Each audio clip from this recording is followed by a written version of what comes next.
La France est à l'origine d'un braquage monumental, un Renoir est impliqué, et tout ça grâce à un jeu vidéo. Au Game Awards, les Oscars du jeu vidéo, tu as Clair Obscur Expedition 33 qui a tout raflé, dont le GOTY Game of the Year, rien que ça.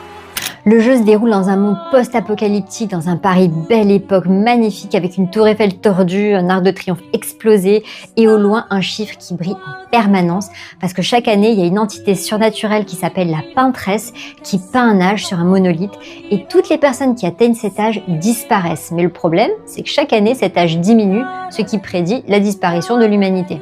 Parmi les volontaires de l'expédition prêts à la défier, il y a un personnage dark et hyper mystérieux qui marque un gros clin d'œil direct à l'art, c'est Renoir qui est le seul à avoir échappé à la malédiction alors qu'il est plus âgé que les autres, sans qu'on sache pourquoi, et qui prête à tout pour sauver sa famille. Tout est pensé autour du titre qui n'est pas choisi par hasard. Clair-obscur, c'est la lumière, l'ombre, l'espoir, la fin. Comme dans les tableaux de Caravage, de Delatour ou de Rembrandt, parce que la lumière n'y est jamais par hasard.